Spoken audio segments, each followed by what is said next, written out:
Player Will.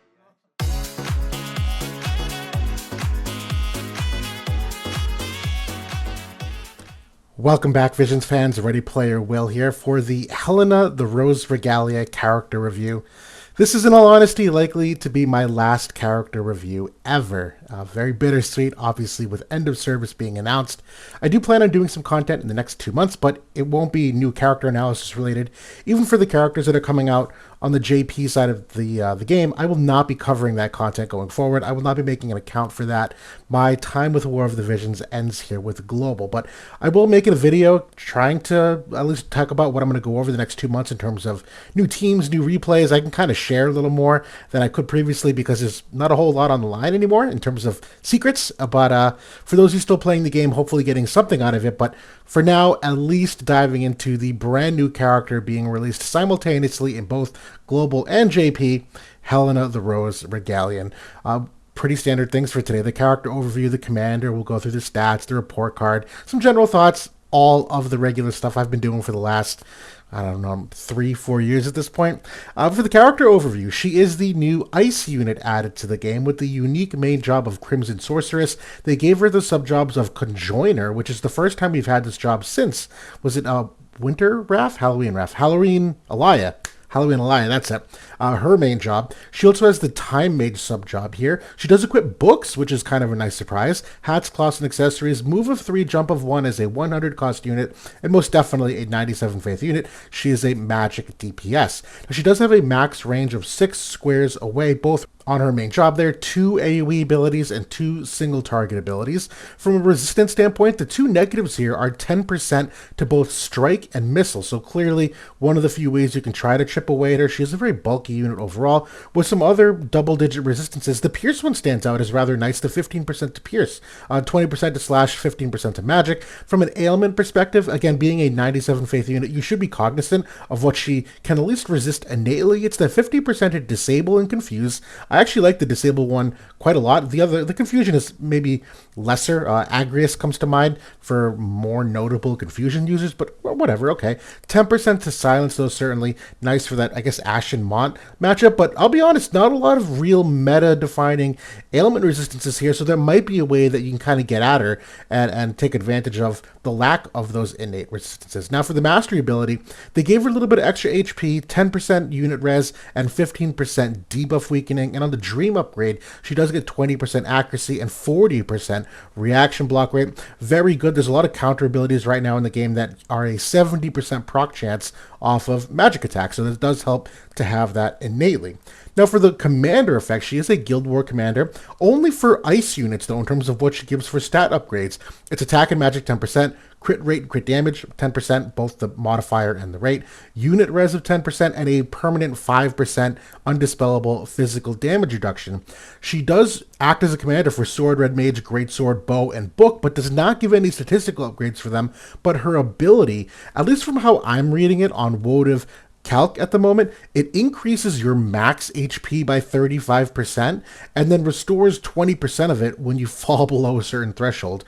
I think that's what it is just based off the analysis, but I will know more tomorrow. Maybe I can correct this later on. Either way, we'll know more soon. For the stats overall, base stats, she does skew a little bit lower on the base HP than some of these 5th anniversary units that we've had in the last year or so, but honestly, she makes up for it in a variety of other ways. She is overall a relatively high effective HP unit, as we'll see soon. The magic stat looks good. Dexterity, a little bit lower than many. The luck is in a pretty good spot. Really nothing to overanalyze here or really dissect as a strength or weakness. When we look at the base stats and the total stats for what she gets on the board and whatnot, they really give her a ton of HP here, not only on the board, but also the extra 10% from the mastery ability, as we saw.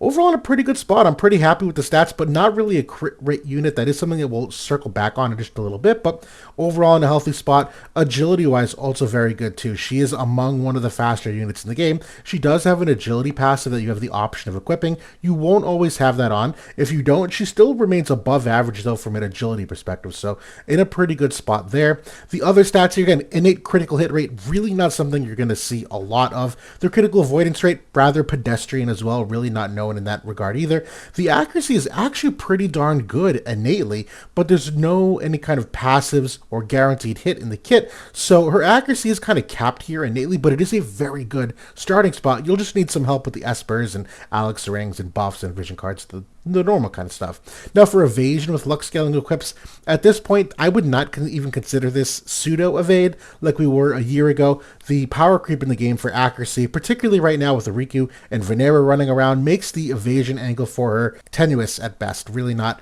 an angle I would personally lean into. Now for the report card, overall, I know your eyes all going to the bottom here. Yeah, this is an S tier unit for me.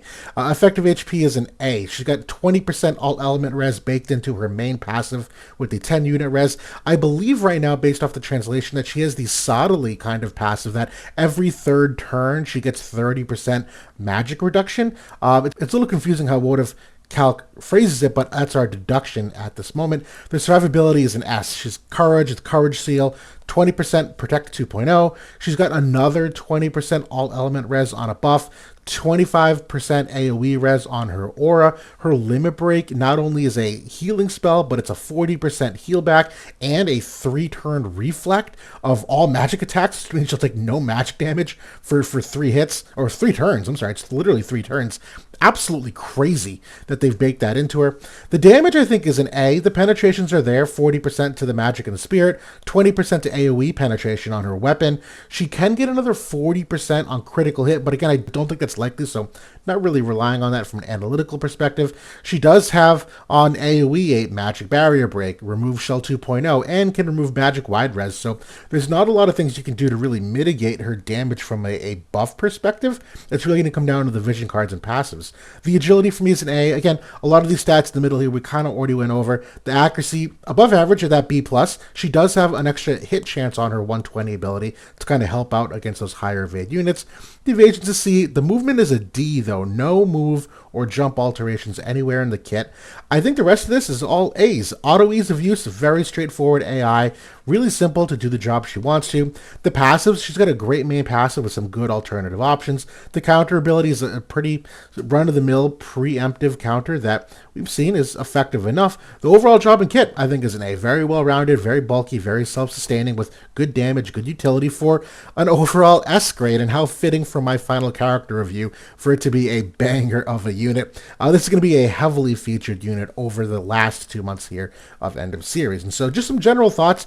Again, that overall damage capability, I'm not going to make the claim that she's going to be a nuker type attacker like we may have gotten used to with Shreka for the most part, but she kind of does everything you need her to. Again, 40 Spirit Pen and Magic Pen on her passive, 10 from a Truststone passive. She gets 20 AoE Pen on her weapon. Now Chariot, the Ice Esper, can give her 20 more, which I think is a potential best in slot Esper for her. The Reflect that she can use will absolutely nuke enemy magic damage dealers in terms of reflecting that damage back onto themselves. She can remove almost all magic mitigations except for the actual shell ability in the game. And although she's a 30% magic resistance apparel, I don't think that's an actual game changer just because of debuff weakening and about the average magic resistances in the game. She's got no other crushes or imperils really, so that's why I don't think she's going to be like a nuker style of damage, but she's going to be doing a fair amount of damage, and with her survivability, you're going to notice it. And on that note, yeah, she's lacking a couple things. The innate wide resistance, a real actual barrier on her buff, but she does have the heal back, a damage absorb on one of her attacks, courage with the ability to seal it. Her limit break is an AoE heal, and she does have an ability that mid-fight will grant her a one-turn physical barrier, so nice to have that uptime throughout the fight. Book as a class here has great rainbow synergies, and obviously she's paired with the best support in the game in Summer Resnick. Also fits really well into water and ice for team building. Valuable utility within that kit too. She does have an aura effect here, which is 50% curse resistance and poison resistance, so obviously we'd love to see that for any lingering Sephiroths around in the area. Goes very well in that ice versus fire matchup, surprisingly as well. And it is the kind of aura that, based on, again, the phrasing of WOTV Calc, she benefits from all of them. She's not omitting herself from the AoE res or the ailment resistances. She does have 40 healing power down on an ability with another 20 that stacks from her weapon. That's going to add up very quickly too to mitigate the amount of healing the enemies can do. A 20% physical and magic damage buff on her teammate buff to allies, and the Time Mage sub has access to both Quicken and Haste, and Exia is the same kind of Time Mage sub, and I've absolutely seen her get some incredible value with the Quicken strategies, even in auto PvP. She also has an absolutely game-changing TMR and a great Guild War Commander ability for that group too. And so, should you build? I mean, obviously the answer is yes. They're going to give us all the resources to do it. Go ahead and do it. Amazing unit, grossly exceptional TMR, super well-rounded, low resources to max, just do it. But getting to know this character a little bit more, the passive abilities, I think the main top one here is going to be on 100% of the time. This fourth line here, that reduced magical damage, is the one that we think is mistranslated. You can see the same on Young Sodali as well, where it's not a permanent 30%, it's every 3 turns. So we think it's the same thing for her. The second passive here, I do think Delicate Wisdom is a good option for the extra Spirit Pen and extra magic percent. I mean, her damage already is great. This is going to bring it to another level as well. But I do think the good old-fashioned agility percent one is fine.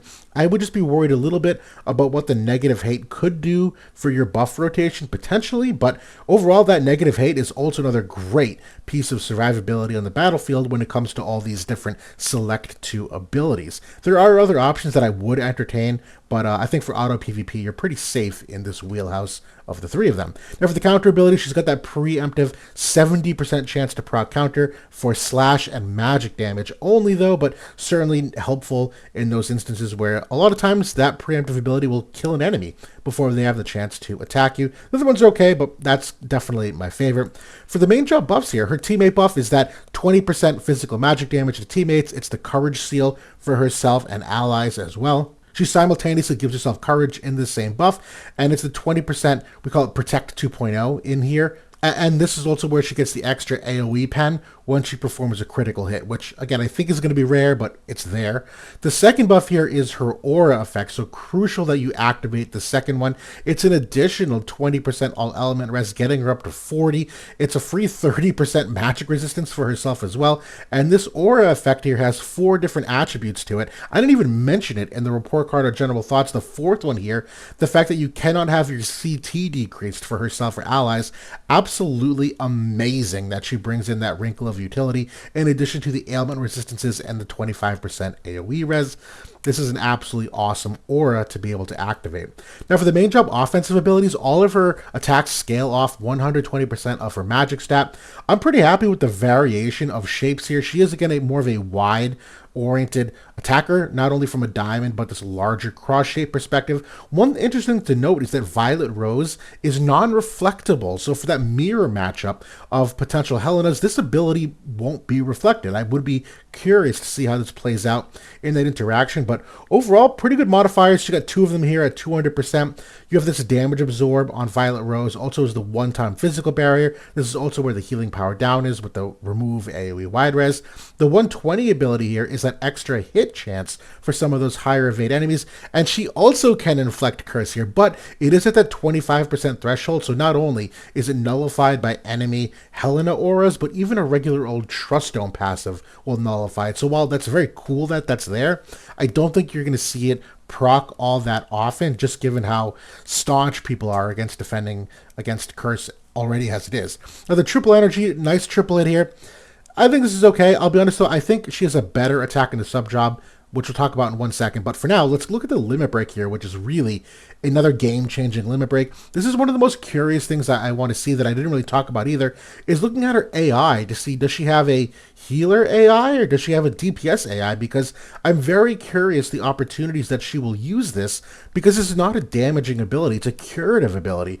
And so if you're in the mid-fight and you have enemies in front of you, a DPS AI will attack enemies always first. A support AI will look to heal up low teammates first. And so this is going to be an awesome wrinkle to explore in her AI. Very valuable in auto PvP and Guild Wars. This is a great limit break with an enormous 310% modifier. It gives herself a heal back when she falls below half health. And it says reflect for 3 turns, not 3 times. That means she can take multiple magic hits to reflect them for 3 total turns. that's in the realm of almost broken, quite frankly. Pretty incredible. Now for the sub job, Crimson Sorceress, this is where she has that magic imperil. This is again where I'm really interested on the AI, where she does have a self heal here. I know Soul technically is a similar kind of character, but always in the high level PvP, we turned that one off. So I am curious to see what she does here with this own self heal. I think my preferred sub job for her is actually the Conjoiner. You might be looking at her main job abilities with the large diamond and be like, okay, AoE wide res, you can throw it on a couple vision cards, this and that. But she has access to an Instacast Select 2 ability here that is incredible. It's another 200% mod, decreased elemental chain res, which she does have multi-hits in here, and although magic chains don't stack in the game, elemental chains do, and so if you're talking about ice chains, this certainly helps that damage as well.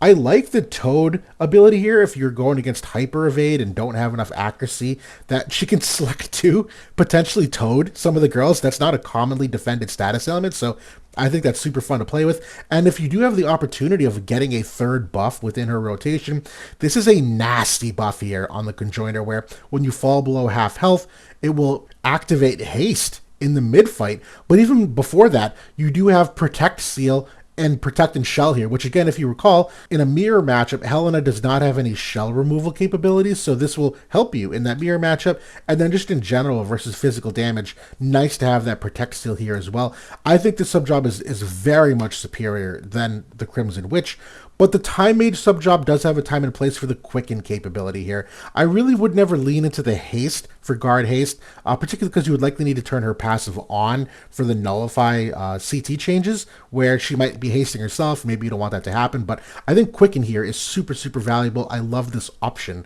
for her, both not only in auto, but manual, obviously, as well. Now we get to the TMR review. This is an absolutely busted TMR. This is insanely good.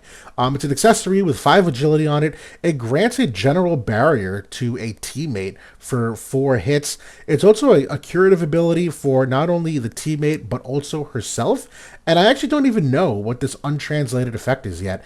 Even without that being there, this is an amazingly good TMR. It is only 1 cast, but this is one of those things that I'm very curious again on her AI, that in the mid-fight, do you have an opportunity to grant an ally a barrier and heal yourself and that ally and whatever heck else this untranslated effect is? This is absolutely awesome. This is a great TMR to pick up. And from the job-based vision card perspective, Book has been in a really good spot and almost kind of a meme in the last 8 to 12 months, where we see so many vision cards come out for Book and we're like, yeah, but what units do they have? Summer Resnick doesn't need a lot of vision card support because of how great of a self-contained support she is. Nickel, there was like a little bit of copium there, sort of, but really and truly now you see Book's opportunity to shine. They have some absolutely stellar synergies with Staff Black Mage, Sword Red Mage, Katana Glove, even Sword Knight. I think there's enough there to be a very compelling team, but even Bow and Greatsword certainly have the chances to overlap too, and I think she's going to fit in great with all of them. I think she can be built both for mono element in a mono ice team. I think ice water synergy with all of the dark Esper overlaps that the elements have. But even as a Book, you have so many opportunities to use her. This is one of the most dangerous things about her, is that you can just use her in a lot of different teams. Now for the unique equipment, they did give her a special book that has an ice condition of healing power 15. You do have a magic, an aim build, or a crit build. I think I'm probably going for the aim build myself, just because she doesn't have any passives or anything to build it up. You might be using an Alex Ring or a White Marshmallow as your piece of equipment secondarily, but I think this is fine to go for either the regular magic or the accuracy. I would not build the crit rate one. But it does give her the 20 AoE res pen, and when her health is above 50%, which is going to be pretty frequently, she does also get the extra 20 healing power down upon all hits, which does stack with her large diamond that has the minus 40, so that will be minus 60 healing power down. Now for the general optimization, and they give a couple different options for the books, actually. I think hers is probably my favorite, but there's a time and place for the Summer Resnick book, which, again, based on WOTV stats, I think the icon indicates that Helena is included in it. This has the physical wide resistance, so this is more of like a matchup-specific kind of book, but the Necronomicon is also a very good option from the Reliquaries quest. I don't think it's better for her than Black Rose Spellbook, but very debatable. I'm going to have to actually do some testing to see the differences, but the other equipments, I think this is pretty straightforward. I still like the Alex Ring or the Marshmallow Mini, but even the Genbu Ring is growing in popularity of builds because the all element res, which she already's got a ton of it baked in. This adds another 7% to it, while also covering some very popular status elements, which, as we mentioned, she doesn't have innately guarding against those. So I like the Genbu ring quite a lot, actually. But I even think the Genji glove is a really good option too. From an S perspective, I think Chariot potentially is best in slot. It's got the ice attack, it's a magic oriented, it's got the AoE res pen, which is very important. But I think Bahamut's a great option. I think Orochi is a great option with the magic res pen. But even your more generic espers like Dark Shiva, Dark Siren, even Shinryu, I think are good alternative options. I think any of those six have a time and place, but the top three, I think, are probably my overall favorites. And TMRs, I'm actually not a fan of any TMRs, even her own, because I actually like the Conjoiner buff so good on that sub job. We'll have to check the AI priority, which order she uses them in. But if that Conjoiner buff activates third as her priority, that's better than any TMR you could possibly equip on her, in my opinion. So I'm keeping that open for now. I would just put something very fast on her from an agility perspective. Now for the Truststones, I'm going to assume she's using her own weapon here. Really nothing all that crazy. I think left side, pretty standard. HP or luck are certainly fine. Go for the ailments and the HP and luck percent. The right side, I'm going agility personally. You might make a case for the aim build depending upon your enemies, but I still think agility is totally fine for this unit. I would go personally for the magic 20%, the ice attack 10, the 2 extra penetrations of spirit and magic res pen, and then the last two, I would go reaction block rate. This will put her at 60 innately because she's got 40 on her 140 upgrade, and the accuracy of 10. And this one, again, is very dependent on if you're using the Alex ring or the white marshmallow. If you are, the accuracy 10 will not stack there, but this is the kind of unit where I think it's worth it. And I'll be honest, all the other options for Truststone passives, I don't really love for her. I don't think crit rate 10% or dexterity 15% are really going to do anything for overall crit rate from a materiality perspective. The healing power is technically already covered on her weapon. She obviously doesn't need the acquired AP, so I think the accuracy of 10 is a pretty solid choice overall. And as we saw too, there's really no casting times in her main kit for offensive abilities, so not something she has to really think about either. But that's the Helena Rose Regalia review altogether. This is a really special unit, I think, based on what I see so far. There's really not that many weaknesses, quite frankly, and even just from like an element matchup perspective, I don't even see fire doing terribly well against her. She's got a lot of great pierce resistance innately for that Gilgamesh matchup. If you're pairing her with Summer Resnick, they're going to remove the follow-up attack of that Final Fantasy V Fire Gilgamesh. I even think Sephiroth here, with her high level of curse resistance, even his limit break, not all that scary in my opinion, and she can honestly do enough damage that I think she can go toe-to-toe with him. This is going to be an excellent unit that is absolutely going to obliterate Shreka as we know it. So many people might be sick of seeing Shreka around. I think Helena is the one to do it. Kuja already, if you were sticking around and looking for the JP stats, Kuja already basically eliminated Shreka from the meta, but I'm fairly positive that Helena here is certainly going to do it. But very excited to see how this plays out. I'm a little sad we're not going to get her vision card. Normally, the vision cards obviously do bump these characters to a higher level, maybe open up some new doors from a team building perspective, but even without that, I do think that she's a good spot. But that's it for now. Thanks for watching, everybody. I'll be talking to you soon, but appreciate all the words of support so far. Take care.